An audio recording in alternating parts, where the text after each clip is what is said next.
Hi people, TS here.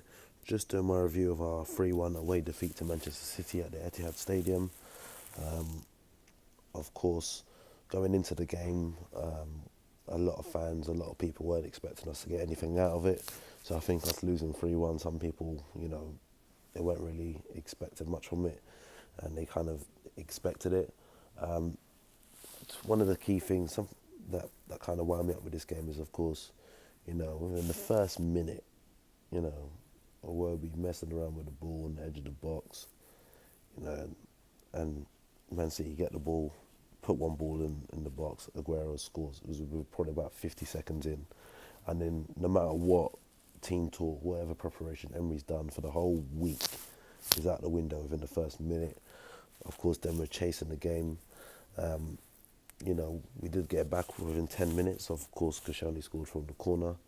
It was a well-worked corner. Ball goes in. Monreal gets ahead on it, directs it towards the back post, and then Koscielny gets on it. Of course, we're back in at 1-1. From then leading up to half-time, we looked decent. I think one of the key issues today was both Lacazette and Aubameyang weren't really provided service. I think Iwobi was the guy that was meant to be in the team to kind of link up the play with them. And I think most of the time he more had to try help out Lichtsteiner, which wasn't helping because he was getting toasted down that side. And they knew, keep applying the pressure on this guy. He's absolutely shocking. He is absolutely shocking. And the sooner he's out of our club, the better. I don't expect his contract to be renewed come the end of the season. Hopefully he retires then as well, because I don't think he can do a job anywhere anymore. He's absolutely finished.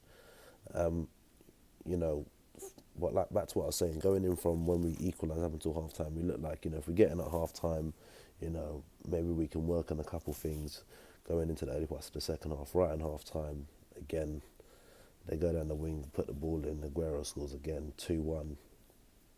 And of course, it changes the whole team talk. They usually say that the best time to score a goal is just before half time. And of course, if we went in at half time 1-1, the team talk probably becomes different. Maybe Emery says, we're going to try hold off for a bit and then attack and counter-attack, or maybe we're going to go for it for the first 15-20 minutes of the second half. But obviously we didn't have that option. We went 2-1 down, and then the second half it was more or less, there wasn't much happening from us in terms of play. Again, the two front men not getting much service, Lacazette dropping quite deep, and then around the 60-minute mark, Aguero scores again. And just before that, I was thinking, it's at 2-1 now. If we go for this, we can bring it back to 2-2, which was my actual score prediction in my preview. Of course, that didn't happen. They got the goal, went 3-1 up, and then Emery made the substitutions. He brought Ramsey and Suarez on, brought off Iwobi and Kolasinac.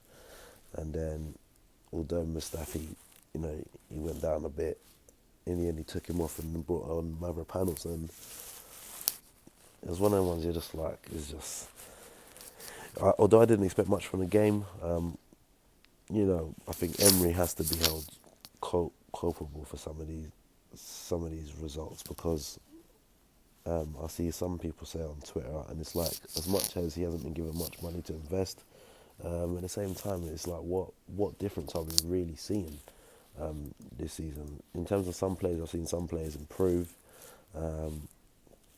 but they're not really seeing much different results. I look at, Man City lost in midweek to Newcastle.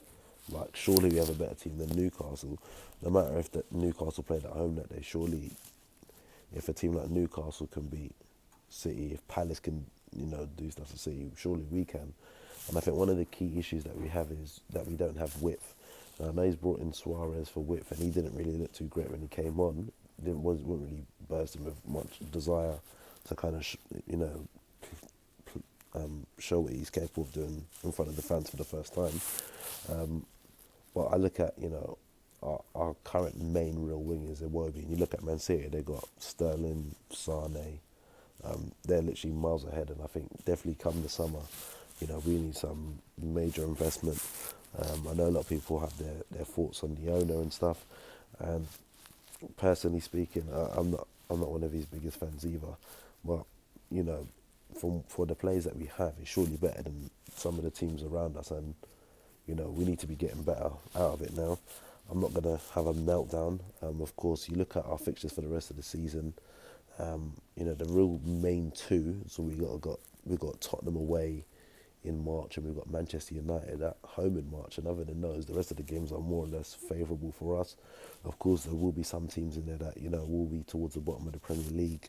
So of course there'll be those points will matter for them. So they'll approach those games as if it's a cup final, and they'll bring their all. But if we can go on a bit of a run from now to the end of the season, I think that's most likely going to be our best possible way to get back into the top four.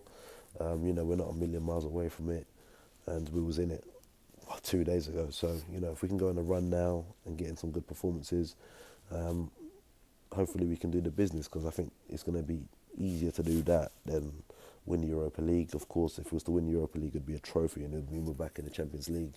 But I think that the run of games in the Premier League that we have, other than Tottenham and United, is more feasible for us to get back into that the top four to qualify for the Champions League for next season.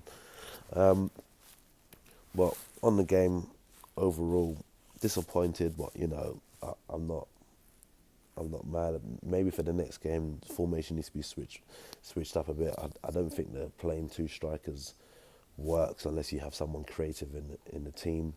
And it was a bit disappointing because I looked at the bench and all our creative guys were out on the bench. I saw Özil on the bench, Suarez and Ramsey. And no matter what the situation is with Özil, in the next game against Huddersfield, he's got to start. I'm not sure what point he's trying to prove, but it's not working. So he needs to be put in the team, because if you're not playing a man and you're winning games and stuff, it's all good then. But when you're not winning games and the man's sitting on the bench, there's no point. So I want to see Özil in the starting lineup for the next game.